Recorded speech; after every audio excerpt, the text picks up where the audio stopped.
Aku masih ingat hari itu dengan jelas. Seolah baru kemarin. Namaku Rani, seorang gadis berusia 22 tahun dari keluarga sederhana di pinggiran kota kecil di Jawa Tengah. Ayahku bekerja sebagai buruh tani, sementara ibuku mengurus rumah tangga dan kadang menjahit pakaian tetangga untuk menambah penghasilan. Hidup kami biasa saja, penuh keterbatasan tapi hangat. Tapi segalanya berubah ketika orang tuaku memutuskan untuk menikahkanku dengan anak laki-laki dari keluarga kaya di kota besar. Semuanya bermula dari pinjaman uang. Ayahku pernah meminjam uang dari Bu Siti, seorang janda kaya yang punya bisnis properti dan toko emas. Bu Siti adalah ibu dari calon suamiku, Mas Budi. Pinjaman itu untuk biaya pengobatan adikku yang sakit parah. Sayangnya, ayah tak bisa membayar tepat waktu, dan Bu Siti mengancam akan menyita tanah kami. Solusinya? Menikahkan aku dengan Mas Budi, anak sulungnya. Ini cara terbaik untuk melunasi hutang, kata ayah dengan suara bergetar. Ibuku menangis, tapi tak bisa menolak. Aku hanya bisa diam, merasa seperti barang dagangan. Aku tak pernah bertemu Mas Budi sebelumnya. Hanya tahu dari foto yang ditunjukkan orang tuaku. Dia tampan, berusia 28 tahun, bekerja di perusahaan ayahnya yang sudah almarhum. Keluarganya kaya raya, punya rumah mewah di pusat kota, mobil-mobil bagus, dan bisnis yang tersebar. Bu Siti, ibunya, dikenal sebagai wanita tangguh, tapi juga kejam dalam urusan bisnis. Aku mendengar rumor bahwa dia pernah mengusir karyawan tanpa ampun. Tapi saat pertemuan pertama, Bu Siti tampak ramah. Dia tersenyum lebar, memelukku, dan bilang, "Kamu cantik sekali, Rani. Pasti bisa jadi istri yang baik untuk Budi." Persiapan pernikahan berlangsung cepat. Hanya 2 minggu. Aku tak punya pilihan. Setiap malam, aku menangis di kamar, membayangkan meninggalkan keluarga dan kampung halamanku. Teman-temanku bilang aku beruntung, menikah dengan orang kaya. Tapi hatiku gelisah. Ada yang salah, tapi aku tak tahu apa. Malam sebelum akad, ibuku memelukku erat. "Maafkan kami, Nak. Ini demi masa depanmu," bisiknya. Aku mengangguk, meski hati terasa hancur. Hari pernikahan tiba. Cuaca cerah, tapi hatiku mendung. Rumah kami dihias sederhana, tapi pihak Bu Siti membawa dekorasi mewah, bunga impor, tenda putih, dan catering dari hotel bintang 5. Tamu-tamu berdatangan, kebanyakan dari keluarga Bu Siti yang berpakaian glamor. Aku mengenakan kebaya putih yang dibelikan Bu Siti, riasan tebal yang membuat wajahku asing di cermin. Saat akad nikah, Mas Budi duduk di sebelahku, tersenyum tipis. "Kamu siap?" tanyanya pelan. Aku mengangguk. Suara penghulu terdengar jauh. "Ijab kabul selesai," kata penghulu. Sorak-sorai memenuhi ruangan. Bu Siti langsung memelukku lagi, tapi kali ini pelukannya terasa dingin. "Selamat ya, menantu. Sekarang kamu bagian dari keluarga kami." Kata-katanya manis, tapi matanya seperti menilai. Setelah itu, pesta resepsi digelar di rumah Bu Siti yang megah. Rumah itu seperti istana, 3 lantai, kolam renang, taman luas, dan ruang tamu sebesar lapangan bola. Aku kagum, tapi juga takut. Di pesta, aku bertemu dengan 3 anak Bu Siti yang lain. Mereka semua belum menikah. Rina, putri sulung berusia 26 tahun, cantik tapi angkuh. Dia memandangku dari atas ke bawah, seolah aku tak layak. Lina, adiknya yang 24 tahun, lebih cerewet, langsung bilang, "Wah, adik ipar baru. Semoga bisa masak enak ya." Andi, putra bungsu 20 tahun, masih kuliah, tersenyum ramah tapi mataannya nakal. Mas Budi memperkenalkanku pada mereka, tapi aku merasa seperti orang asing. Malam itu, setelah pesta, aku dan Mas Budi masuk ke kamar pengantin di rumah Bu Siti. Kamar itu indah, dengan tempat tidur king size dan bunga mawar di mana-mana. Tapi aku gugup. Mas Budi duduk di tepi ranjang, melepas jasnya. "Capek ya?" tanyanya. Aku mengangguk. Kami berbincang sebentar tentang masa depan, tapi dia lebih banyak diam. Malam pertama berlalu biasa saja, tanpa keintiman yang kuharapkan. Pagi harinya, aku bangun lebih awal, ingin memasak sarapan untuk suami baru. Tapi saat turun ke dapur, Bu Siti sudah ada di sana, memandangku dengan senyum tipis. Bagus, kamu bangun pagi. Mulai sekarang, tugasmu memasak untuk kami semua, katanya santai. Aku terkejut. Bu, maksud ibu? Tanyaku. Dia tertawa kecil. Kamu sekarang menantu di rumah ini. Rumah besar. Banyak yang harus dikerjakan. Aku dan anak-anakku sibuk. Kamu yang urus semuanya. Masak, sapu, pel, cuci baju. Itu tugas istri yang baik. Aku terdiam, berpikir itu bercanda. Tapi matanya serius. Sarapan pagi itu, aku memasak nasi goreng sederhana. Bu Siti, Mas Budi, Rina, Lina, dan Andi duduk di meja makan. Mereka makan tanpa banyak komentar. Tapi Bu Siti bilang, kurang garam. Besok perbaiki. Setelah itu, dia menyuruhku mencuci piring. Mas Budi hanya diam, pergi kerja tanpa membela. Aku mulai menyadari, pernikahan ini bukan tentang cinta, tapi tentang sesuatu yang lebih gelap. Hari-hari pertama di rumah itu seperti mimpi buruk yang baru dimulai. Rumah besar itu punya banyak kamar, tapi aku ditempatkan di kamar kecil di belakang, sementara Mas Budi sering tidur di kamarnya sendiri. Bu Siti mengatur semuanya. Jadwal makan, pembersihan, bahkan belanja. Kamu dari desa, pasti biasa kerja keras, katanya suatu hari. Aku ingin protes, tapi ingat hutang ayah. Aku telepon ibuku, menceritakan semuanya. Sabar ya, nak. Itu ujian, katanya. Tapi ujian apa ini? Setiap pagi, aku bangun jam 5, memasak sarapan untuk 5 orang. Bu Siti suka jamuan spesial, teh herbal dengan madu untuknya, kopi hitam untuk Mas Budi, susu coklat untuk Andi, dan roti bakar untuk Rina dan Lina. Setelah sarapan, aku menyapu lantai marmer yang luas, mengepel sampai mengkilap, mencuci baju mereka yang menumpuk. Bajunya mahal-mahal, harus dicuci tangan. Sore hari, masak lagi untuk makan malam. Suatu malam, aku bertengkar kecil dengan Mas Budi. Kenapa aku harus lakukan semua ini sendirian? Ini rumahmu juga, kataku. Dia menghela napas. Ibu yang atur. Kamu taat saja. Aku menangis, merasa seperti pembantu, bukan istri. Tapi itu baru awal. Bu Siti mulai menunjukkan sifat aslinya. Kritik tajam, perintah tanpa henti. Sapunya kurang bersih. Pel lagi, katanya suatu hari. Aku mulai memahami rencana Bu Siti.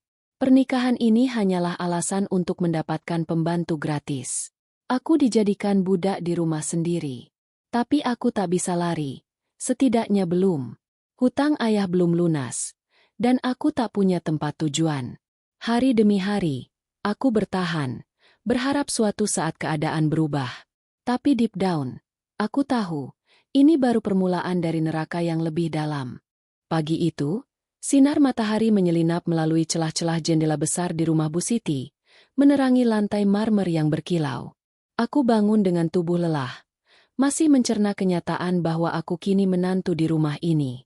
Semalam, setelah percakapan singkat dengan Bu Siti di dapur, aku tak bisa tidur nyenyak. Kata-katanya tentang tugasku, memasak, menyapu, mengepel, mencuci baju, terngiang-ngiang seperti mantra yang menakutkan. Aku berharap itu hanya candaan, tapi sorot mata Bu Siti begitu serius, seperti pisau yang siap mengiris harapanku.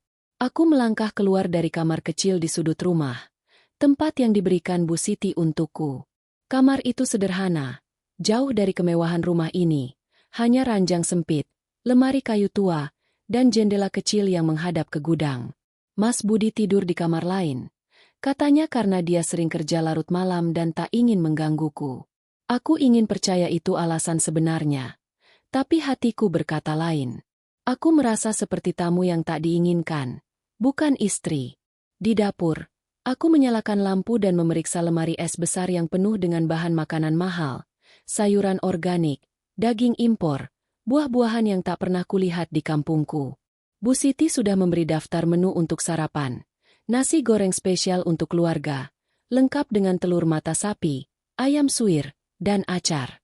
Untuknya sendiri, dia minta teh hijau dengan madu asli. Rina dan Lina, dua putri Bu Siti, suka roti bakar dengan selai stroberi impor. Andi, putra bungsu, minta susu coklat hangat. Mas Budi, kopi hitam tanpa gula. Katanya itu membantu dia fokus di kantor. Aku mulai memasak. Tanganku bergerak cepat memotong bawang, cabai, dan ayam. Di kampung, aku biasa membantu ibu memasak untuk keluarga kecil kami. Tapi ini berbeda. Tekanan untuk membuat semuanya sempurna membuat jantungku berdegup kencang. Aku tak ingin Bu Siti mengkritik lagi seperti kemarin. Setelah 1 jam, nasi goreng sudah siap. Aroma bawang goreng dan kecap manis memenuhi dapur. Aku menata piring dengan hati-hati, menambahkan irisan timun dan tomat untuk mempercantik. Teh, kopi, dan susu sudah tersaji di meja makan yang besar, dihias taplak sutra. Saat jam menunjukkan pukul 7, keluarga mulai turun. Bu Siti datang pertama, mengenakan daster sutra dengan rambut disanggul rapi. Dia memandang meja makan, lalu ke arahku. Bagus, kamu cepat, tapi lain kali, nasinya jangan terlalu berminyak, katanya tanpa senyum. Aku mengangguk, menahan rasa kesal. Rina dan Lina masuk bersama, keduanya mengenakan piyama branded, rambut mereka masih acak-acakan. Nasi goreng lagi? Aku kira kita dapat pancake, keluh Lina, memandangku seolah aku sengaja mengecewakannya. Rina hanya menghela napas dan mengambil piring. Andi muncul terakhir, tersenyum lebar. Wah, enak nih baunya, katanya. Tapi aku tahu dia hanya ingin terlihat ramah. Mas Budi, suamiku, datang dengan setelan kantor, mengangguk singkat padaku sebelum duduk. Makanan habis dalam diam. Tidak ada pujian, hanya komentar kecil dari Bu Siti tentang telur yang kurang matang. Setelah mereka selesai, aku mulai mengumpulkan piring kotor. Jangan lupa cuci piringnya sekarang, jangan ditumpuk. Perintah Bu Siti sebelum pergi ke ruang tengah. Aku mengangguk lagi. Rasa lelah mulai merayap. Mas Budi berpamitan, mencium pipi Bu Siti tapi tak menoleh padaku. Aku ke kantor dulu, katanya. Lalu pergi. Aku sendirian di dapur, mencuci piring sambil menahan air mata. Setelah dapur bersih, Bu Siti memanggilku ke ruang tamu. Dia duduk di sofa besar, memegang secangkir teh yang kubuat. Rani, rumah ini besar. Lantainya harus disapu dan dipel setiap hari. Baju-baju kotor di keranjang atas. Cuci tangannya. Jangan pakai mesin. Baju kami mahal. Takut rusak. Aku terdiam. Di kampung, aku biasa membantu ibu. Tapi ini terasa seperti hukuman. Lalu, siang ini aku ada tamu. Buah jamuan, seperti kue-kue kecil dan teh herbal. Kamu bisa, kan? Lanjutnya, aku ingin bilang aku capek, tapi wajahnya tak memberi ruang untuk protes. Bisa, Bu, jawabku pelan. Hari itu berlalu seperti mimpi buruk yang lambat. Aku menyapu lantai marmer yang sepertinya tak pernah kotor, mengepel hingga punggungku sakit, dan mencuci tumpukan baju di kamar laundry. Baju-baju itu, kemeja sutra Mas Budi, gaun Rina, kaos branded Andi, harus dicuci dengan hati-hati. Aku takut salah, takut dimarahi lagi. Saat istirahat sebentar, aku duduk di dapur, meminum segelas air. Lina lewat, melihatku, dan berkata, jangan duduk-duduk. Baju aku di kamar. Ambil ya, ada noda saus. Aku menatapnya, ingin membalas. Tapi hanya mengangguk. Siang hari, tamu Bu Siti datang. Sekelompok wanita kaya dengan tas branded dan perhiasan berkilau. Aku menyiapkan jamuan, kue pastel, pisang goreng, dan teh herbal dengan aroma melati. Mereka memuji kue, tapi Bu Siti hanya bilang, menantuku yang bikin. Dia harus belajar banyak lagi. Aku tersenyum kaku, menahan rasa sakit di hati. Setelah tamu pergi, Bu Siti menyuruhku membersihkan meja dan mencuci cangkir-cangkir antik mereka. Hati-hati, Itu porselen mahal, katanya. Malam tiba, dan aku kembali ke dapur untuk memasak makan malam. Rendang, sayur kolplai, dan sambal. Rina dan Lina duduk di ruang makan, sibuk dengan ponsel mereka, sementara Andi bermain game di ruang tamu. Mas Budi pulang larut, hanya makan tanpa banyak bicara. Bu Siti, seperti biasa, mengomentari masakanku. Rendangnya terlalu pedas. Besok kurangi cabainya. Aku ingin menjerit, tapi hanya mengangguk. Saat akhirnya bisa duduk di kamarku, tubuhku terasa seperti dipukuli. Aku memandang cermin kecil di dinding. Wajahku pucat, mataku sembab. Baru hari pertama, tapi aku sudah merasa seperti buruh di rumah ini. Aku mencoba menghubungi ibuku, tapi sinyal di kamar ini buruk. Aku menulis pesan. Bu, aku capek. Ini bukan pernikahan. Aku kayak pembantu. Tapi aku tak mengirimnya. Aku tak ingin ibu khawatir. Aku hanya bisa menangis pelan, berharap esok hari lebih baik. Tapi di lubuk hati, aku tahu itu hanya harapan kosong. Bu Siti bukan ibu mertua biasa. Dia punya rencana, dan aku hanyalah bagian dari permainannya. Aku menutup mata, berdoa agar Tuhan memberi kekuatan. Besok, rutinitas yang sama akan dimulai lagi, dan aku harus bertahan. Untuk keluargaku, untuk hutang ayah, untuk diriku sendiri. Tapi pertanyaan itu terus menghantuiku. Sampai kapan aku bisa bertahan di neraka ini?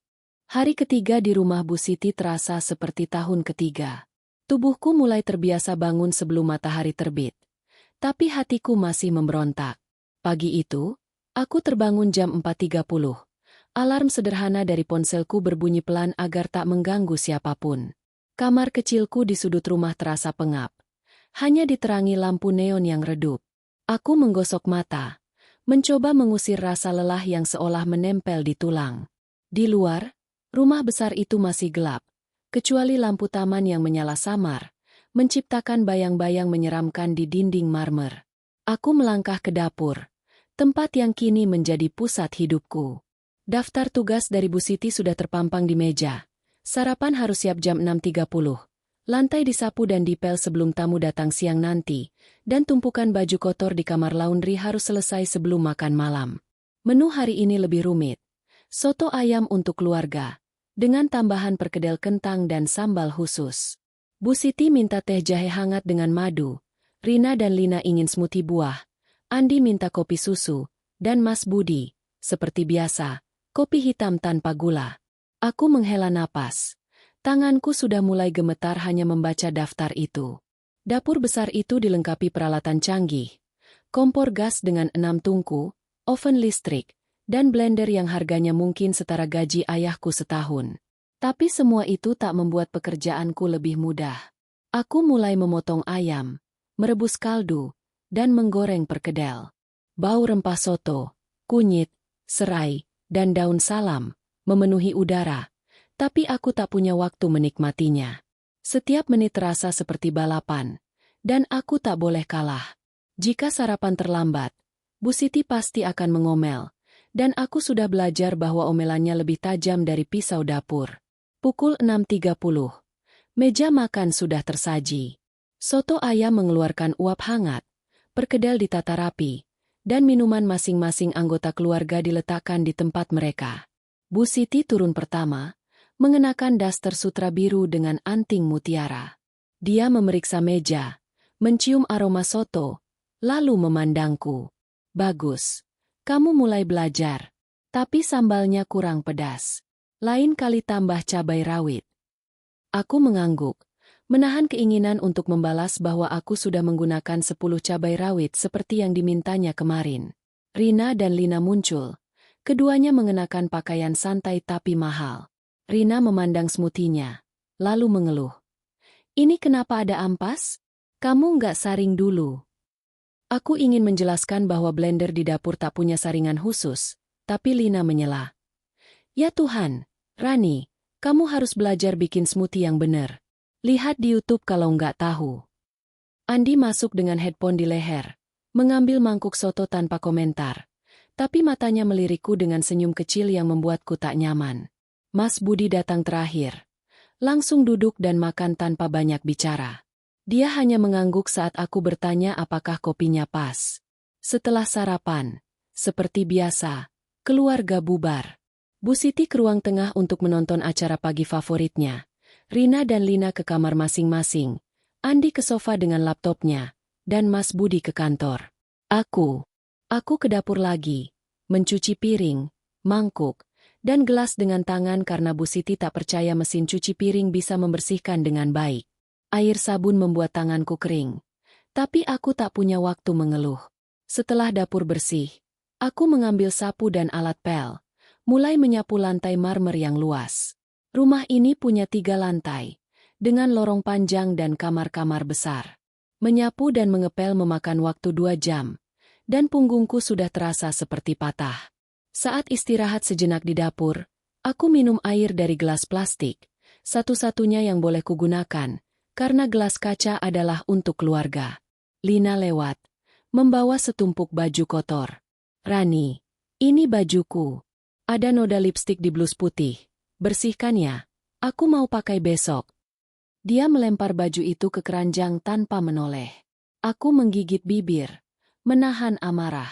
Di kampung, aku tak pernah diperlakukan seperti ini, bahkan oleh tetangga. Tapi di sini, aku bukan menantu, aku pelayan. Siang hari, Bu Siti memanggilku. Rani, tamu datang jam 2.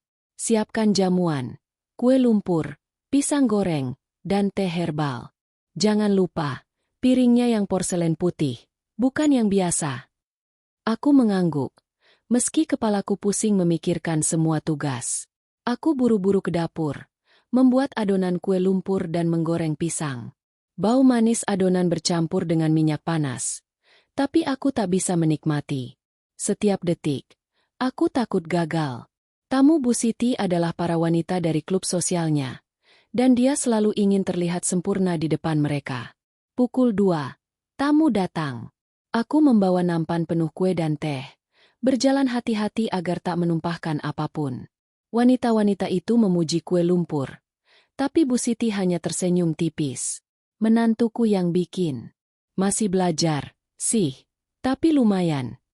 Aku tersenyum kaku, menahan rasa sakit di hati. Setelah tamu pergi, aku membersihkan meja, mencuci piring porselen dengan tangan, dan memastikan tak ada noda tersisa. Bu Siti memeriksa, lalu berkata, "Cukup bersih. Tapi lain kali, jangan pakai terlalu banyak sabun, boros." Sore menjelang malam, aku ke kamar laundry. Tumpukan baju kotor itu seperti gunung, kemeja sutra Mas Budi, gaun Rina, piyama Lina, kaos olahraga Andi. Aku mencuci dengan tangan, merendam, menggosok, dan membilas hingga jari-jariku keriput.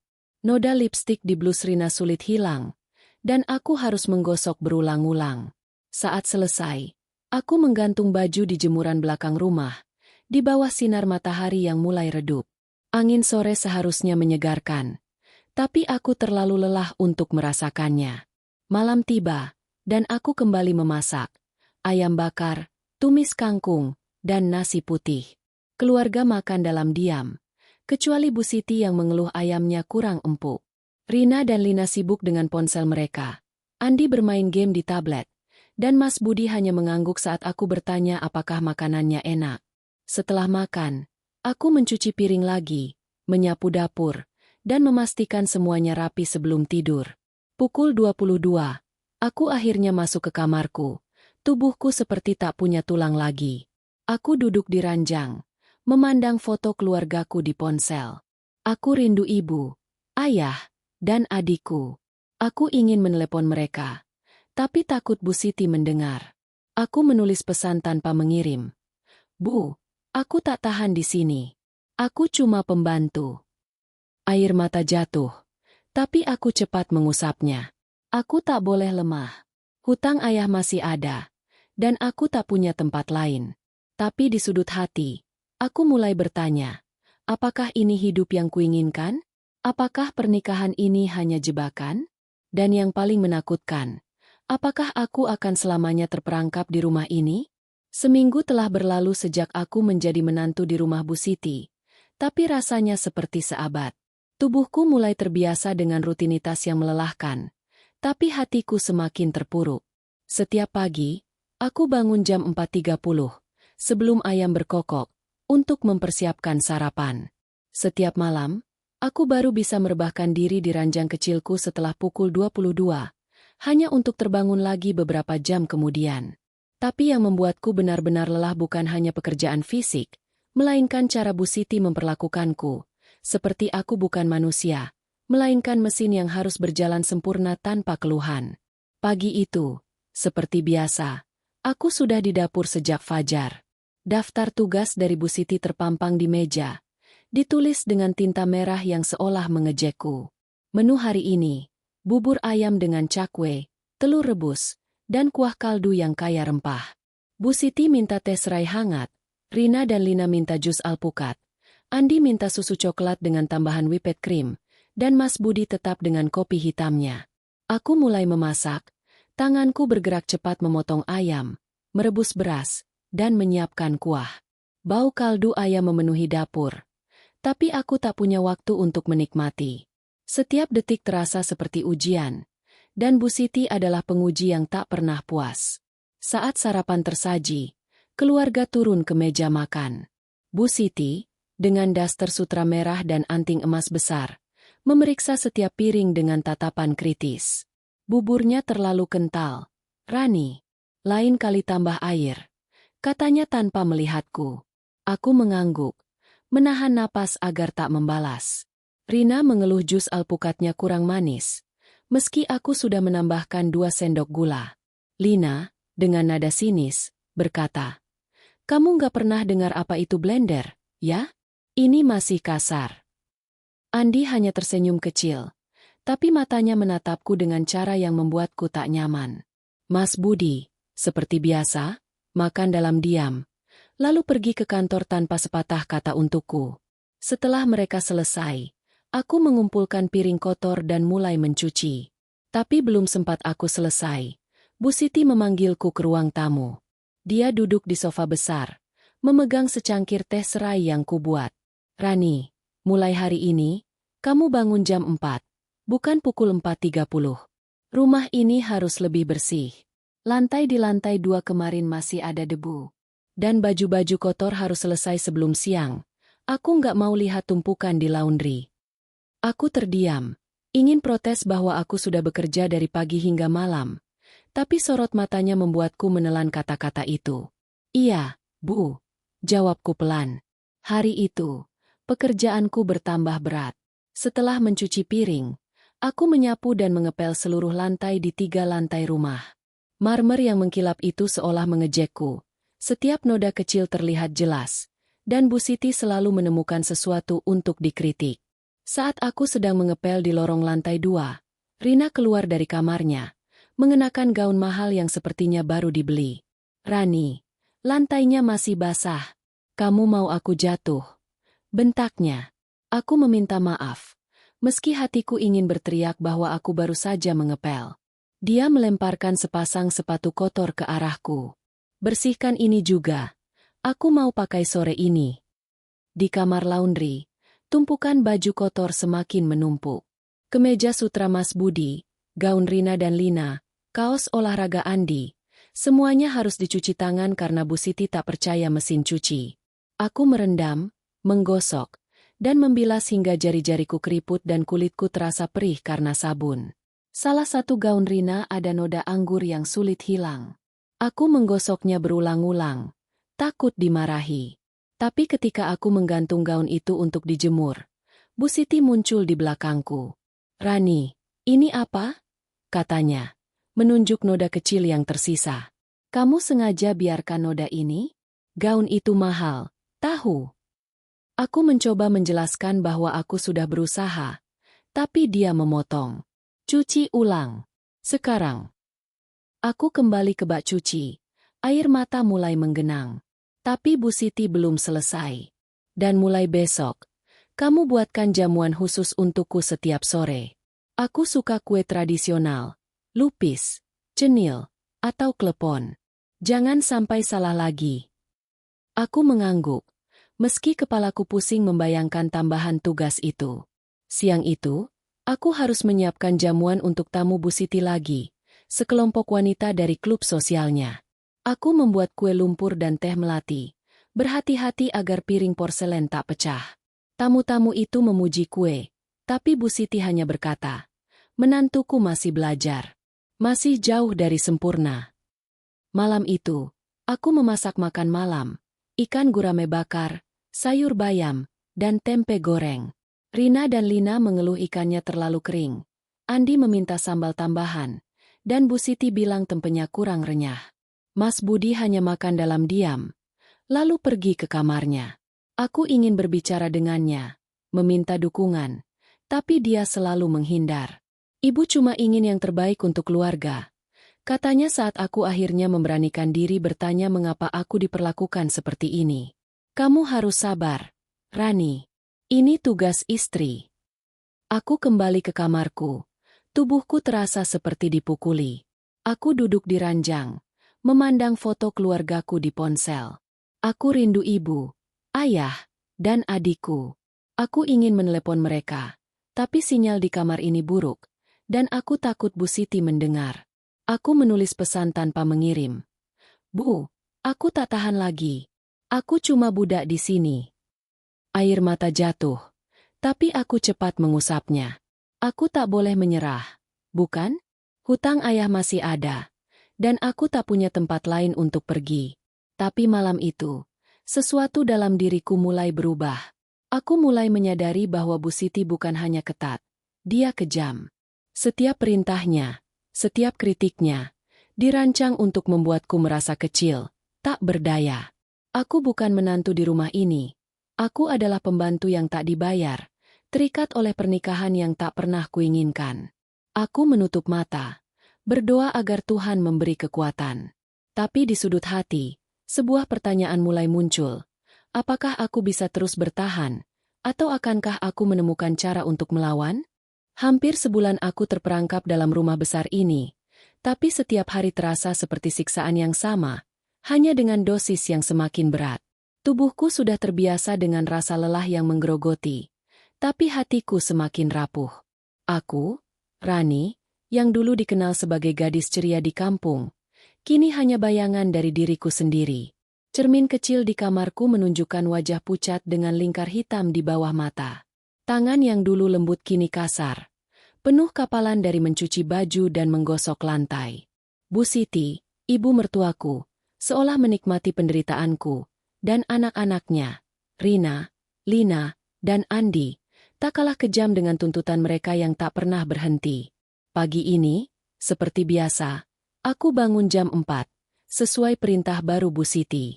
Alarm ponselku berbunyi pelan, hampir tak terdengar, tapi cukup untuk membuatku tersentak dari mimpi buruk tentang tumpukan piring kotor dan omelan Bu Siti. Aku melangkah ke dapur, menyalakan lampu neon yang menyilaukan. Daftar tugas di meja sudah menanti, ditulis dengan tinta merah yang seolah mengejekku. Menu sarapan hari ini, lontong sayur dengan ayam opor, telur balado, dan kerupuk. Bu Siti minta teh kembang sepatu dengan madu, Rina dan Lina minta yogurt dengan potongan buah segar, Andi minta susu coklat dingin dengan es batu, dan Mas Budi, seperti selalu, kopi hitam tanpa gula. Aku mulai memasak. Tanganku bergerak otomatis seperti robot. Aku merebus santan untuk opor, menggoreng telur untuk balado, dan memotong sayuran untuk lontong. Bau rempah, kunyit, ketumbar, dan lengkuas memenuhi dapur. Tapi aku tak lagi merasakan kepuasan seperti dulu saat membantu ibuku di kampung. Setiap langkah terasa seperti hukuman.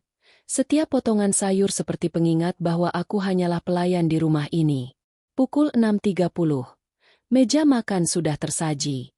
Aku menata piring dengan hati-hati, memastikan lontong dipotong rapi dan kuah opor tak tumpah.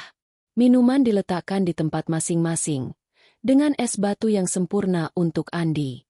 Bu Siti turun pertama, mengenakan daster sutra hijau dengan anting mutiara. Dia memeriksa meja, mencium aroma opor, lalu memandangku. Lontongnya terlalu lembek. Rani, kamu nggak tahu cara bikin lontong yang bagus, katanya dengan nada dingin. Aku menahan napas, ingin menjelaskan bahwa aku sudah mengikuti resep yang dia berikan. Tapi aku tahu itu tak akan mengubah apapun. Maaf, Bu. Besok saya perbaiki. Jawabku pelan. Rina dan Lina masuk. Keduanya mengenakan piyama mahal. Rina mengeluh yogurtnya terlalu asam. Lina bilang potongan buahnya terlalu besar. Andi, dengan headphone di leher, hanya tersenyum kecil dan mengambil piring tanpa komentar. Mas Budi makan cepat, lalu pergi ke kantor tanpa sepatah kata untukku. Setelah sarapan, aku mulai mencuci piring. Tumpukan piring dan mangkuk seolah tak pernah berkurang. Meski aku mencuci dengan hati-hati agar tak ada noda tersisa. Bu Siti muncul di pintu dapur, memegang secangkir teh. Rani, setelah ini, sapu dan pel lantai. Jangan lupa kaca jendela di ruang tamu. Kemarin masih ada bercak. Dan baju-baju kotor di keranjang atas. Selesaikan sebelum siang. Aku mengangguk, meski punggungku sudah terasa seperti patah. Oh, ya, siang ini aku ada tamu. Siapkan jamuan, kue apem, pisang goreng, dan teh herbal. Piringnya yang porselen bunga. Jangan salah. Aku mengangguk lagi. Kepalaku pusing membayangkan semua tugas itu. Hari itu, aku bergerak seperti bayangan. Aku menyapu lantai marmer yang luas, mengepel hingga mengkilap, dan membersihkan jendela dengan kain khusus yang diberikan Bu Siti. Setiap goresan kain terasa seperti mengikis tenagaku. Di kamar laundry, tumpukan baju kotor menanti, gaun sutra Rina, kemeja Mas Budi, kaos olahraga Andi, dan piyama Lina. Aku mencuci dengan tangan, menggosok noda dengan sabun hingga jari-jariku perih. Salah satu gaun Rina ada noda tinta yang sulit hilang. Aku panik, takut dimarahi, dan menggosoknya berulang-ulang hingga kainnya hampir rusak. Ketika aku menggantung baju di jemuran, Bu Siti muncul. Rani, ini apa? Katanya, menunjuk gaun itu. Kamu hampir merusak gaun Rina. Itu impor, tahu. Aku meminta maaf, tapi dia hanya memelototiku. Cuci ulang. Dan hati-hati. Siang hari, tamu Bu Siti datang. Wanita-wanita kaya dengan tas branded dan perhiasan berkilau. Aku membawa nampan penuh kue apem, pisang goreng, dan teh herbal. Berjalan pelan agar tak menumpahkan apapun. Mereka memuji kue. Tapi Bu Siti hanya tersenyum tipis. Menantuku yang bikin. Masih perlu banyak latihan, katanya, membuatku merasa seperti tak pernah cukup baik. Setelah tamu pergi, aku membersihkan meja, mencuci piring porselen dengan tangan, dan memastikan tak ada noda tersisa. Bu Siti memeriksa, lalu berkata, lumayan, tapi lain kali, jangan pakai terlalu banyak minyak untuk pisang goreng. Malam tiba, dan aku memasak makan malam, rendang daging, sayur kol plai, dan nasi pulen. Rina dan Lina mengeluh rendangnya terlalu pedas. Andi minta sambal tambahan, dan Bu Siti bilang kol plainya kurang bumbu. Mas Budi makan dalam diam, lalu pergi ke kamarnya. Aku ingin berbicara dengannya, meminta dia membelaku, tapi dia selalu menghindar. Ibu cuma ingin rumah ini rapi, katanya suatu malam saat aku mencoba mengadu. Kamu harus terbiasa. Aku menatapnya, ingin berteriak bahwa ini bukan soal rapi, tapi soal diperbudak. Tapi aku hanya diam, takut membuatnya marah. Penderitaanku tak hanya dari pekerjaan. Rina dan Lina semakin manja, sering meninggalkan pakaian kotor di lantai kamar mereka, memaksaku mengambilnya satu persatu. Andi mulai bertingkah aneh, sering menggodaku dengan candaan yang tak pantas. Rani, kalau capek, mampir ke kamar aku pijitin, katanya suatu hari sambil tertawa. Aku mengabaikannya, tapi hatiku gelisah. Aku merasa tak aman, bahkan di rumah yang seharusnya menjadi tempatku berlindung. Malam itu, aku duduk di kamarku, tubuhku terasa seperti dipukuli. Aku memandang foto keluargaku di ponsel, air mata mengalir tanpa suara. Aku rindu ibu, ayah, dan adikku. Aku ingin lari. Tapi kemana? Hutang ayah masih mengikatku. Dan aku tak punya uang atau tempat tujuan. Aku menulis pesan tanpa mengirim. Bu, aku ingin pulang. Aku bukan istri di sini. Aku budak. Aku menutup mata, berdoa agar Tuhan memberi jalan. Tapi di sudut hati, aku tahu penderitaan ini belum berakhir, dan mungkin akan semakin buruk. Sebulan lebih telah berlalu, tapi hidupku di rumah Bu Siti semakin terasa seperti neraka yang tak berkesudahan. Setiap hari adalah perjuangan untuk bertahan di bawah tekanan tugas yang tak pernah selesai dan kritik yang tak pernah berhenti. Aku, Rani, sudah mulai kehilangan harapan bahwa keadaan akan membaik. Tubuhku lelah, hatiku hancur, dan yang terburuk, aku mulai merasa tak aman di rumah ini. Bu Siti adalah penguasa yang kejam, tapi anak-anaknya, Rina, Lina, dan Andi, tak kalah menyakitkan dengan sikap mereka yang semakin merendahkanku. Konflik dengan mereka mulai membesar, dan aku tak tahu berapa lama lagi aku bisa menahan diri. Pagi ini, aku bangun jam 4, seperti perintah Bu Siti. Alarm ponselku berbunyi pelan, dan aku tersentak dari mimpi buruk tentang tumpukan baju kotor yang hidup dan mengejarku. Aku melangkah ke dapur, menyalakan lampu neon yang menyilaukan, dan memeriksa daftar tugas di meja. Menu sarapan hari ini, nasi uduk dengan ayam goreng, tempe bacem, dan sambal terasi.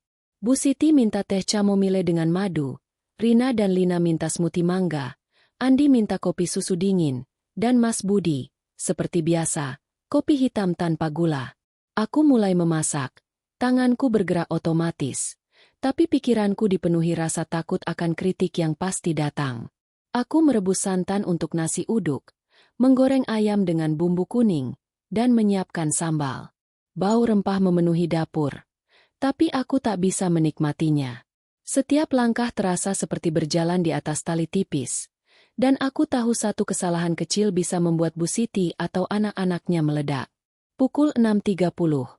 Meja makan sudah tersaji. Aku menata piring dengan hati-hati, memastikan nasi uduk pulen dan ayam goreng renyah.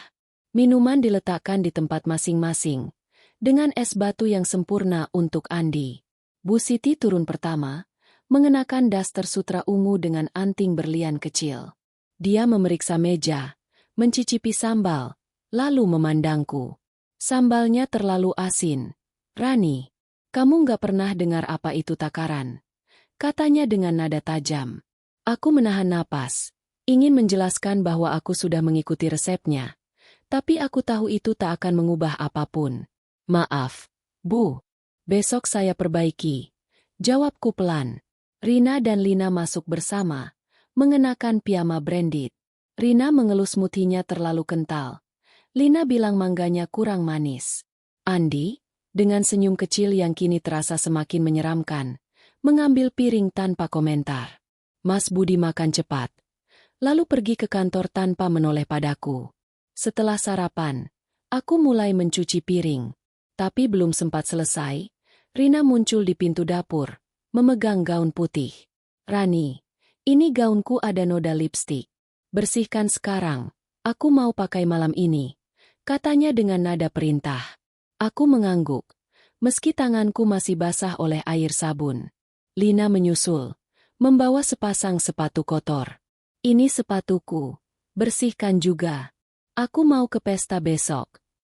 Aku menatap tumpukan piring, lalu ke arah mereka, ingin protes. Tapi wajah mereka penuh keangkuhan. Aku hanya mengangguk lagi, menahan amarah. Hari itu, konflik dengan Rina dan Lina semakin memuncak. Saat aku sedang mengepel lantai di lorong lantai 2, Rina keluar dari kamarnya, mengenakan gaun lain yang sepertinya baru dibeli. Rani, lantainya masih basah. Kamu sengaja biar aku jatuh, ya? Bentaknya. Aku meminta maaf. Menjelaskan bahwa aku baru selesai mengepel, tapi dia memotong. Jangan banyak alasan. Kamu tahu gaunku ini mahal. Dia lalu pergi, meninggalkan jejak kotor di lantai yang baru kupel. Lina, yang kebetulan lewat, tertawa kecil. Dasar kampungan, nggak tahu cara kerja yang benar, katanya, lalu masuk ke kamarnya. Tapi yang membuatku benar-benar gelisah adalah Andi. Siang itu, saat aku sedang mencuci baju di kamar laundry, dia muncul di pintu, bersandar dengan senyum nakal. Rani, capek ya? Mending istirahat dulu, deh. Aku bisa bantu pijitin kalau mau, katanya sambil tertawa. Aku mengabaikannya, fokus pada tumpukan baju, tapi dia tak berhenti. Serius, loh, kamu cantik kalau nggak kelihatan lelah gitu. Nada suaranya membuat bulu kuduku merinding. Aku menoleh, berusaha tegas. Andi, aku sedang kerja. Jangan ganggu. Dia hanya tertawa, lalu pergi, tapi aku merasa tak aman. Aku tahu aku harus berhati-hati dengannya. Sore itu, Bu Siti memanggilku ke ruang tamu. Dia duduk di sofa, memegang secangkir teh chamomile yang kubuat. Rani, Rina bilang kamu sengaja bikin lantainya basah tadi. Kamu tahu gaunnya mahal, kan? Kalau rusak, kamu yang ganti. Aku terkejut. Bu, saya nggak sengaja. Saya baru selesai mengepel, dan dia memotong. Jangan bantah. Rina nggak mungkin bohong. Mulai sekarang, kamu lebih hati-hati. Dan lihat ini, katanya, menunjuk gaun putih Rina. Noda lipstiknya masih ada. Kamu sengaja, ya? Aku ingin menjerit bahwa aku sudah menggosok gaun itu berjam-jam. Tapi aku hanya meminta maaf, kepala tertunduk. Malam itu, aku memasak makan malam. Sate ayam, gado-gado, dan nasi kuning. Rina dan Lina mengeluh satenya terlalu kering. Andi minta saus kacang tambahan. Dan Bu Siti bilang nasi kuningnya kurang gurih. Mas Budi makan dalam diam. Lalu pergi ke kamarnya. Aku mencoba berbicara dengannya setelah makan. Ingin menceritakan kelakuan Andi dan fitnah Rina. Tapi dia hanya menghela napas. Rani, jangan bikin masalah. Ibu dan adik-adikku cuma ingin rumah ini rapi. Kamu harus sabar. Aku menatapnya. Air mata hampir jatuh. Budi, aku diperlakukan seperti pembantu. Andi bahkan menggodaku tadi. Dia memandangku, tapi matanya penuh ketidakpedulian. Andi cuma bercanda. Jangan lebay. Aku kembali ke kamarku. Tubuhku gemetar karena marah dan takut. Aku merasa dikhianati, tidak hanya oleh Bu Siti dan anak-anaknya, tapi juga oleh suamiku sendiri. Aku duduk di ranjang, memandang foto keluargaku di ponsel. Aku rindu ibu, ayah, dan adikku.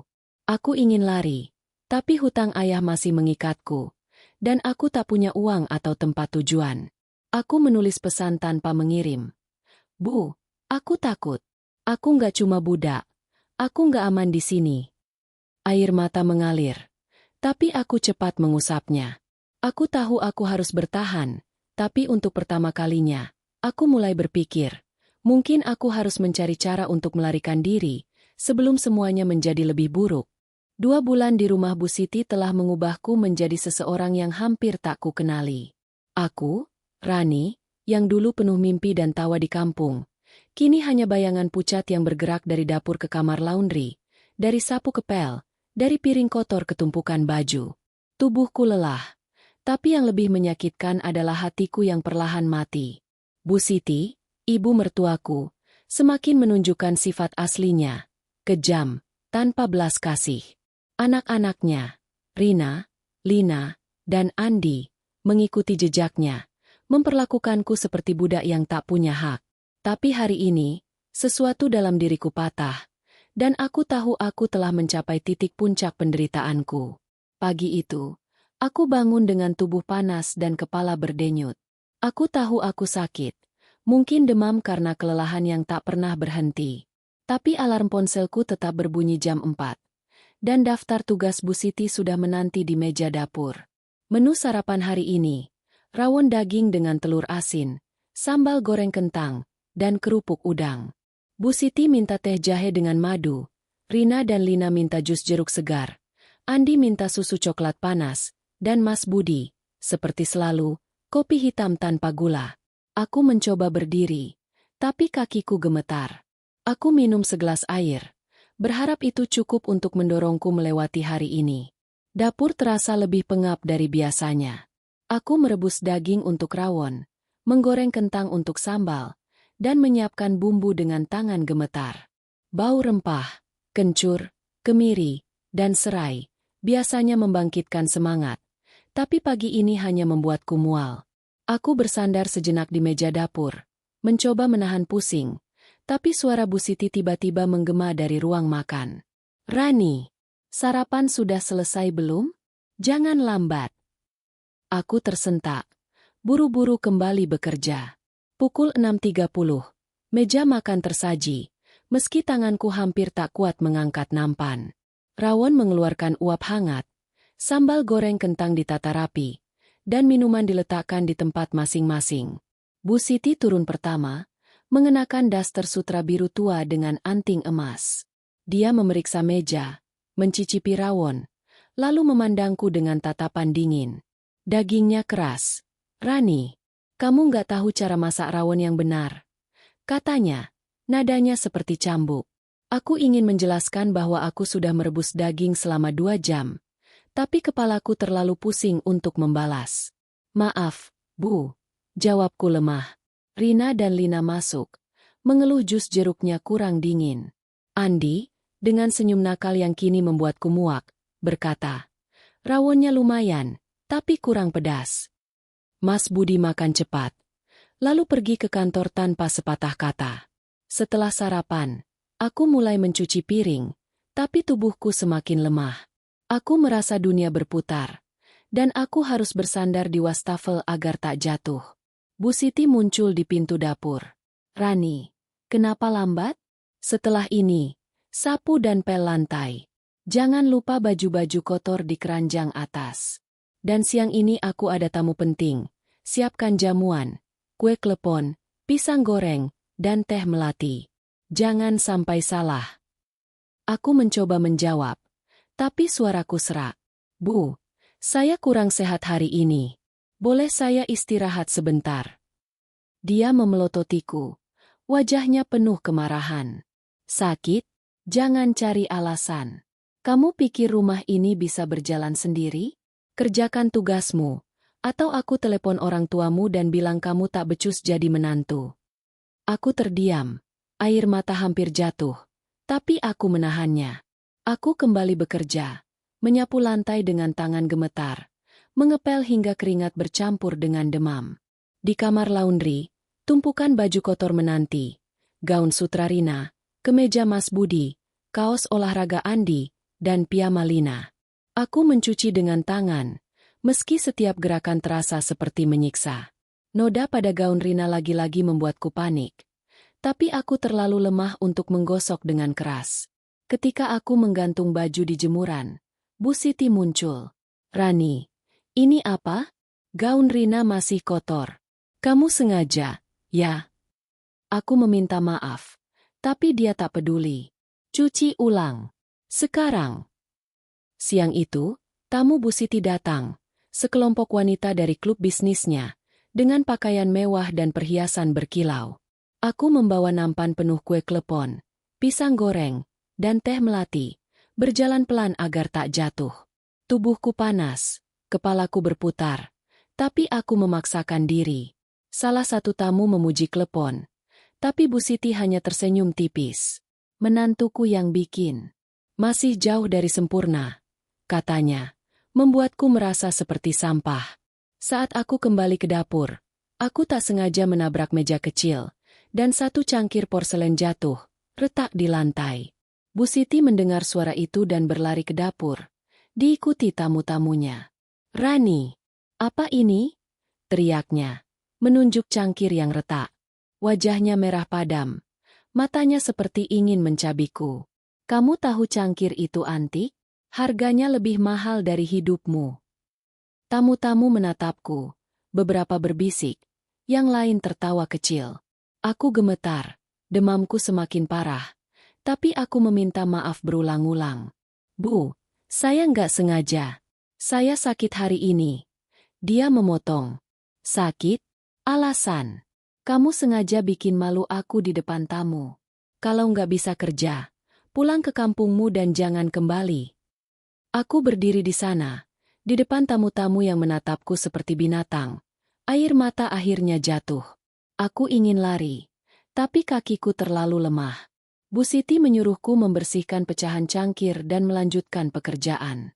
Aku mematuhi, meski tubuhku hampir ambruk. Malam itu, Aku memasak makan malam, ayam rica-rica, sayur asem, dan nasi pulen. Rina dan Lina mengeluh ayamnya terlalu pedas. Andi minta sambal tambahan, dan Bu Siti bilang sayur asemnya kurang asam. Mas Budi, seperti biasa, makan dalam diam dan pergi ke kamarnya. Aku mencoba berbicara dengannya setelah makan, memohon agar dia membelaku. Budi, aku sakit hari ini. Aku nggak kuat lagi. Ibumu memperlakukanku seperti budak, dan tadi dia menghina aku di depan tamu. Dia memandangku, tapi matanya dingin. Rani, ibu cuma marah karena cangkir itu mahal. Kamu harus lebih hati-hati. Dan kalau sakit, minum obat. Jangan bikin masalah. Aku menatapnya. Tak percaya suamiku bisa begitu tak peduli. Budi, aku bukan budak. Aku istrimu. Kataku, suaraku gemetar. Dia menghela napas. Jangan lebay. Rani, ini tugasmu sebagai istri. Malam itu, aku duduk di kamarku, tubuhku panas, kepalaku berdenyut. Aku memandang foto keluargaku di ponsel. Air mata mengalir tanpa henti. Aku menulis pesan tanpa mengirim. Bu, aku nggak tahan lagi. Aku dipermalukan, dihina, dan suamiku tak membelaku. Aku tahu aku telah mencapai batas. Penderitaan ini bukan lagi soal tugas rumah tangga. Ini soal martabatku yang diinjak-injak. Untuk pertama kalinya, aku mulai memikirkan cara untuk melarikan diri, meski aku tak tahu caranya. Tapi satu hal yang pasti, aku tak bisa terus hidup seperti ini. Setelah 2 bulan penuh penderitaan di rumah Bu Siti, sesuatu dalam diriku mulai berubah. Aku, Rani, yang selama ini menunduk dan menahan setiap hinaan, mulai merasakan bara kecil di dadaku, sebuah percikan keberanian yang lahir dari keputusasaan. Hari itu, setelah kejadian memalukan dengan cangkir porselen yang retak dan penghinaan Bu Siti di depan tamu-tamunya, aku tahu aku tak bisa terus hidup seperti ini. Tubuhku masih lemah karena demam, tapi hatiku mulai berbisik. Aku harus mencari jalan keluar, atau aku akan hancur sepenuhnya. Pagi itu, aku bangun dengan tubuh yang masih panas, tapi aku memaksa diri untuk bergerak. Alarm ponselku berbunyi jam 4, dan daftar tugas Bu Siti sudah menanti di meja dapur, ditulis dengan tinta merah yang seolah menertawakanku. Menu sarapan hari ini, nasi liwet dengan ayam suwir, tempe mendoan, dan sambal bawang. Bu Siti minta teh peppermint dengan madu, Rina dan Lina minta smoothie stroberi, Andi minta kopi susu panas, dan Mas Budi, seperti biasa, kopi hitam tanpa gula. Aku mulai memasak. Tanganku gemetar karena demam yang belum pulih, tapi aku berusaha fokus. Aku tak ingin memberi Bu Siti alasan untuk memarahiku lagi. Aku merebus santan untuk nasi liwet, menggoreng tempe mendoan, dan menyiapkan sambal dengan hati-hati. Bau bawang goreng dan serai memenuhi dapur, tapi aku tak bisa menikmatinya. Kepalaku masih berdenyut, dan setiap langkah terasa seperti beban. Pukul 6.30. Meja makan tersaji. Aku menata piring dengan rapi, memastikan nasi liwet pulen dan tempe mendoan renyah. Minuman diletakkan di tempat masing-masing, dengan hati-hati agar tak ada yang salah. Bu Siti turun pertama, mengenakan daster sutra merah muda dengan anting mutiara. Dia memeriksa meja, mencicipi sambal, lalu memandangku. Sambalnya kurang pedas. Rani, kamu nggak belajar dari kemarin, katanya dengan nada dingin. Aku menahan napas, ingin membalas, tapi hanya mengangguk. Maaf, Bu. Saya perbaiki besok. Jawabku lemah. Rina dan Lina masuk, mengenakan piyama branded. Rina mengeluh smoothie-nya terlalu encer. Lina bilang stroberinya kurang segar. Andi, dengan senyum nakal yang kini membuatku jijik, berkata, nasi liwetnya lumayan, tapi tempenya kurang kriuk. Mas Budi makan cepat, lalu pergi ke kantor tanpa menoleh padaku. Setelah mereka selesai, aku mulai mencuci piring, tapi tubuhku masih lemah. Aku bersandar sejenak di wastafel, mencoba menahan pusing, ketika Bu Siti muncul.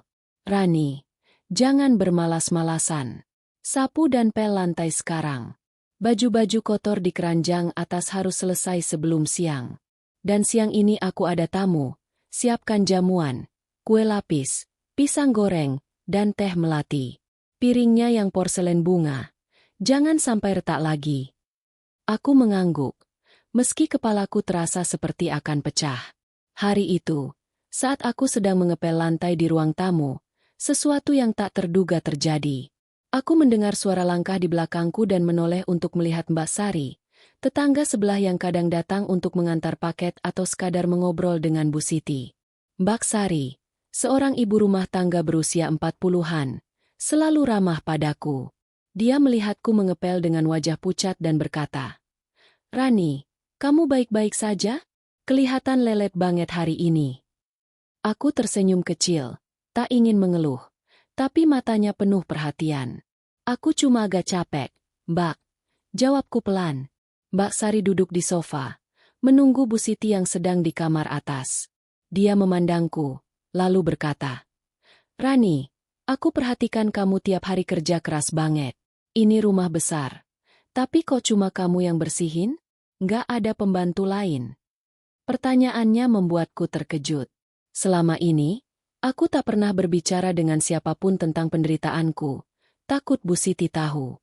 Tapi ada sesuatu dalam nada Mbak Sari yang membuatku merasa aman.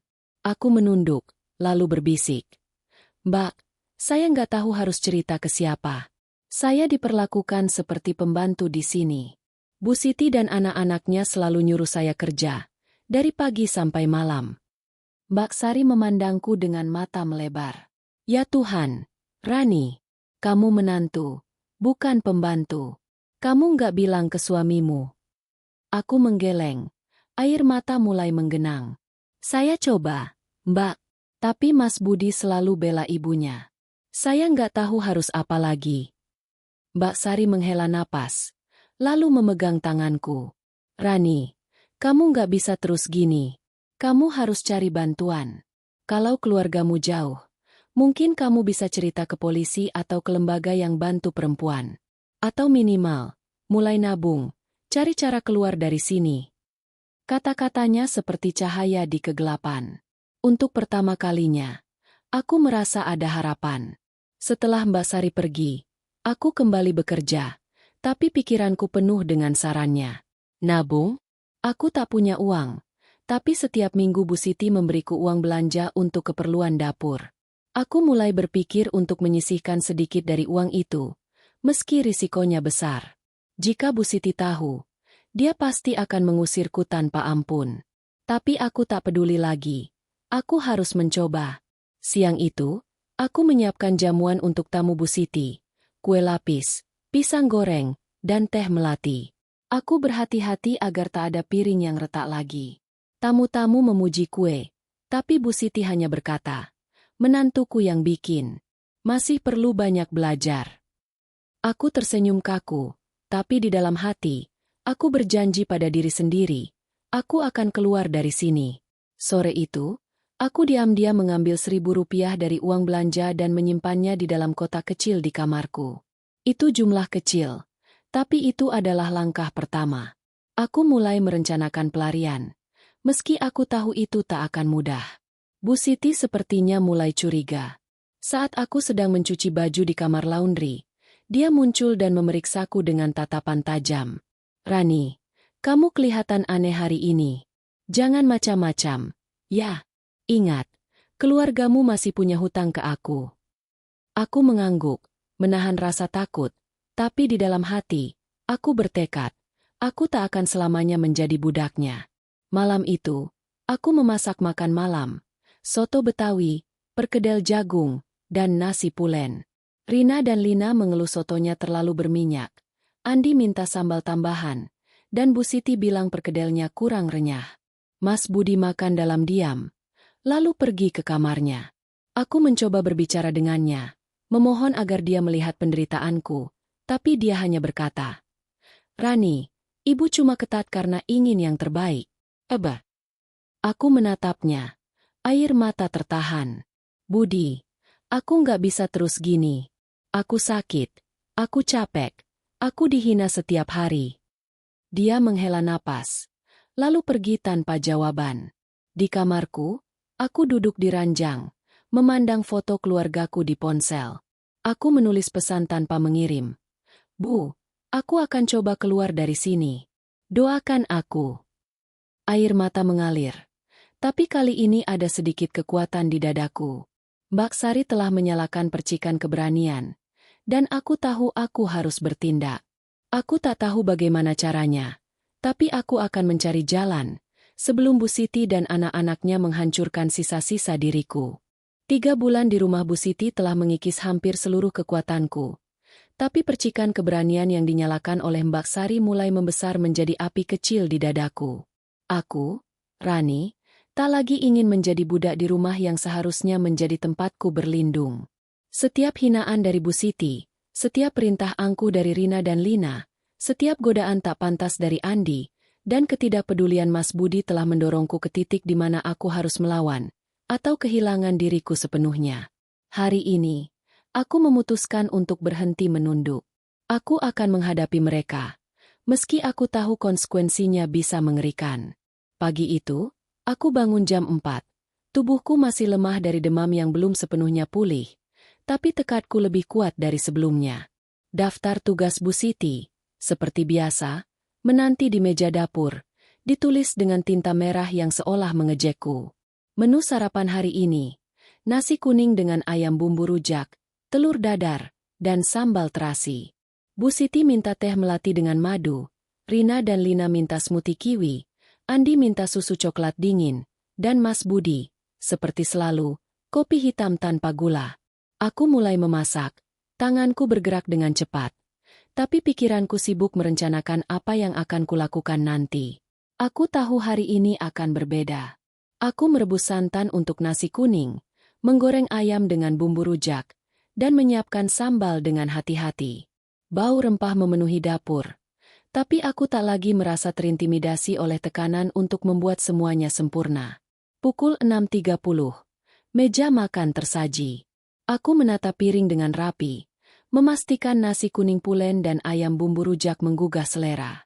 Minuman diletakkan di tempat masing-masing, dengan es batu yang sempurna untuk Andi. Tapi di dalam hati, aku bersiap untuk langkah besar yang akan kuambil. Bu Siti turun pertama, mengenakan daster sutra emas dengan anting berlian.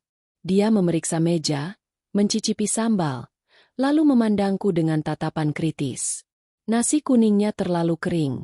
Rani, kamu nggak pernah belajar, ya? Katanya dengan nada tajam. Biasanya, aku akan meminta maaf dan menunduk, tapi kali ini aku menatapnya lurus. Bu, saya sudah ikuti resep yang Ibu kasih. Kalau kurang enak, mungkin Ibu bisa ajari saya langsung. Jawabku, suaraku pelan tapi tegas. Bu Siti terkejut, matanya melebar. Tapi sebelum dia bisa membalas, Rina dan Lina masuk. Rina mengeluh smoothie-nya terlalu asam. Lina bilang kiwinya kurang segar. Andi, dengan senyum nakal yang kini membuatku muak, berkata, sambalnya lumayan, tapi kurang nendang. Mas Budi makan cepat, lalu pergi ke kantor tanpa sepatah kata. Aku menahan napas, menunggu mereka selesai makan. Setelah meja kosong, aku mulai mencuci piring, tapi Bu Siti memanggilku ke ruang tamu. Rani, siang ini aku ada acara besar. Keluarga besar akan datang. Siapkan jamuan mewah, kue nastar, lumpia goreng, es kelapa muda, dan teh herbal. Piringnya yang porselen emas. Jangan sampai ada yang retak. Dan rumah harus bersih total sebelum mereka datang. Aku menatapnya. Bara di dadaku membesar. Bu, saya nggak bisa lakukan semua itu sendirian hari ini. Saya masih sakit. Dan saya sudah kerja dari pagi sampai malam setiap hari. Saya bukan pembantu.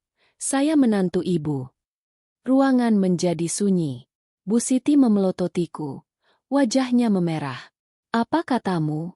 Berani-beraninya kamu membantah. Kamu tahu keluargamu masih punya hutang ke aku. Rina dan Lina, yang kebetulan ada di ruang tamu, tertawa kecil. Dasar kampungan, berani ngelawan mama, kata Lina. Andi, yang baru masuk, tersenyum sinis. Rani, tahu tempatmu dong, katanya. Aku menggenggam tanganku erat, menahan gemetar. Bu, Rina, Lina, Andi, kalian semua perlakukan saya seperti budak. Saya masak, nyapu, ngepel, nyuci baju, bikin jamuan, dari pagi sampai malam. Saya nggak pernah istirahat, nggak pernah dihargai. Saya istri Mas Budi, bukan pelayan kalian. Suaraku naik, air mata mengalir. Tapi aku tak peduli lagi. Bu Siti berdiri, mendekatiku dengan wajah penuh kemarahan. Kamu berani bicara begitu? Kalau nggak suka, pulang ke kampungmu. Tapi ingat, keluargamu akan kehilangan segalanya. Saat itu, pintu depan terbuka, dan Mas Budi masuk, pulang lebih awal dari kantor. Dia mendengar keributan dan mendekat. Ada apa ini? Tanyanya, memandangku dan Bu Siti bergantian. Aku menatapnya. Air mata masih mengalir. Budi, aku nggak tahan lagi. Ibumu dan adik-adikmu perlakukan aku seperti budak. Aku sakit, aku capek, aku dihina setiap hari. Dan kamu nggak pernah bela aku. Bu Siti memotong. Budi, menantumu ini kurang ajar. Dia nggak tahu terima kasih setelah semua yang kita kasih. Mas Budi memandangku, tapi matanya dingin. Rani, ibu cuma ingin rumah ini rapi. Kamu terlalu sensitif. Sabar sedikit. Kata-katanya seperti pisau di hatiku. Aku menjerit. Sabar? Aku sudah sabar berbulan-bulan. Aku nggak mau hidup begini lagi. Aku berlari ke kamarku, mengunci pintu, dan menangis terseduh-seduh. Di dalam hati, aku tahu aku harus bertindak. Aku mengambil ponselku dan menghubungi ibuku, menceritakan semuanya dengan suara gemetar. Bu, aku nggak kuat lagi. Aku mau keluar dari sini. Ibuku menangis di ujung telepon. Rani, sabun-sabunmu sudah bersih. Pulanglah. Nak, kami akan cari cara untuk hutang ini. Aku juga menghubungi Mbak Sari, tetangga yang memberiku semangat. Dia bilang, Rani, aku kenal orang di lembaga bantuan hukum. Aku akan bantu kamu. Jangan takut. Dengan bantuan Mbak Sari, aku menghubungi polisi dan sebuah LSM yang membantu perempuan korban eksploitasi. Aku menceritakan semuanya. Pernikahan paksa, eksploitasi, dan penghinaan yang kualami. Malam itu, aku memasak makan malam seperti biasa. Sate lilit, sayur urap, dan nasi pulen, tapi dengan hati yang lebih ringan. Rina dan Lina mengeluh satenya kurang gurih. Andi minta sambal tambahan. Dan Bu Siti bilang sayur urapnya terlalu asin. Aku hanya tersenyum kecil. Tahu bahwa ini mungkin malam terakhirku melayani mereka. Mas Budi makan dalam diam. Tapi aku bisa melihat dia gelisah. Mungkin dia tahu sesuatu akan berubah. Di kamarku, aku mengemas barang-barangku ke dalam tas kecil. Pakaian sederhana, foto keluarga, dan uang kecil yang kusisihkan dari belanja. Aku menulis pesan untuk ibuku. Bu, aku akan pulang. Aku akan lawan mereka. Aku tahu konfrontasi tadi adalah awal dari perjuanganku. Bu Siti dan anak-anaknya mungkin berpikir mereka bisa terus menginjakku. Tapi aku tak akan diam lagi. Dengan bantuan Mbak Sari dan LSM, aku akan melawan. Untuk martabatku, untuk kebebasanku, untuk hidup yang layak. 3 bulan penderitaan di rumah Bu Siti telah mengubahku. Tapi konfrontasi kemarin menjadi titik balik. Aku, Rani, tak lagi gadis lemah yang menunduk pada setiap hinaan dan perintah. Percikan keberanian yang dinyalakan Mbak Sari dan didorong oleh keputusasaanku kini telah menjadi api yang membakar tekadku untuk bebas. Setelah pemberontakanku di ruang tamu, di mana aku melawan Bu Siti di depan anak-anaknya, aku tahu tak ada jalan kembali. Hari ini adalah hari aku mengambil langkah terakhir untuk keluar dari neraka ini. Dan aku tak akan membiarkan Bu Siti atau anak-anaknya menghancurkan sisa martabatku. Pagi itu, aku bangun jam 4, seperti biasa. Tapi kali ini bukan untuk memenuhi daftar tugas Bu Siti. Aku diam-diam mengemas sisa barangku ke dalam tas kecil. Beberapa pakaian sederhana, foto keluargaku, dan uang Rp50.000 yang kusisihkan dari belanja selama sebulan terakhir. Aku tahu jumlah itu tak cukup untuk apapun. Tapi itu simbol harapanku. Aku tak memasak sarapan hari ini, membiarkan dapur tetap gelap dan sunyi. Aku menulis catatan pendek untuk Mas Budi. Aku pergi. Aku bukan budakmu atau keluargamu. Aku ingin hidupku kembali. Aku meninggalkan catatan itu di meja dapur, lalu melangkah keluar kamar dengan hati berdebar. Di luar, fajar baru saja menyingsing. Aku berjalan pelan menuju pintu belakang, takut langkahku terdengar. Tapi sebelum aku sampai di pintu, suara Bu Siti menggema dari ruang tamu. "Rani, kamu kemana? Sarapan belum siap." Aku membeku, tapi kemudian menoleh, menatapnya dengan mata yang tak lagi takut. "Bu, saya nggak akan masak lagi. Saya nggak akan nyapu, ngepel, atau nyuci baju kalian lagi. Saya pergi." Wajah Bu Siti memerah, matanya melebar. "Kamu berani? Keluargamu masih punya hutang. Kamu pikir bisa kabur begitu saja?" Rina dan Lina muncul di belakangnya. Wajah mereka penuh kejutan dan kemarahan. Andi, dengan senyum sinis, berkata, "Wah, menantu durhaka nih." Aku menarik napas dalam-dalam, menahan gemetar. "Bu, kalian perlakukan saya seperti budak selama 3 bulan. Saya masak, bersihin rumah, cuci baju, bikin jamuan. Tapi kalian gak pernah hargai saya. Saya istri Mas Budi, bukan pelayan kalian. Saya akan cari keadilan, dan kalian akan tahu akibatnya." Bu Siti tertawa dingin. "Keadilan? Kamu cuma anak kampung. Siapa yang akan percaya kamu?" Tapi aku tak goyah. Aku berbalik, membuka pintu, dan melangkah keluar. Di luar, aku menghubungi Mbak Sari, tetangga yang telah menjadi penyelamatku. "Mbak, saya sudah keluar. Bisa tolong bantu saya ke tempat aman?" Mbak Sari, dengan suara penuh semangat, menjawab, "Rani, aku bangga sama kamu. Aku sudah hubungi temanku di LSM. Mereka akan jemput kamu di depan gang. Tunggu di sana." Aku berjalan cepat menuju gang. Jantungku berdegup kencang. Di belakangku, aku mendengar Bu Siti berteriak, tapi aku tak menoleh. Aku merasa bebas untuk pertama kalinya dalam 3 bulan. Di depan gang, sebuah mobil putih berhenti. Seorang wanita muda, yang memperkenalkan dirinya sebagai Nita dari LSM Perlindungan Perempuan, menyambutku. "Rani, kamu aman sekarang. Kami akan bantu kamu lapor ke polisi dan cari solusi untuk keluargamu."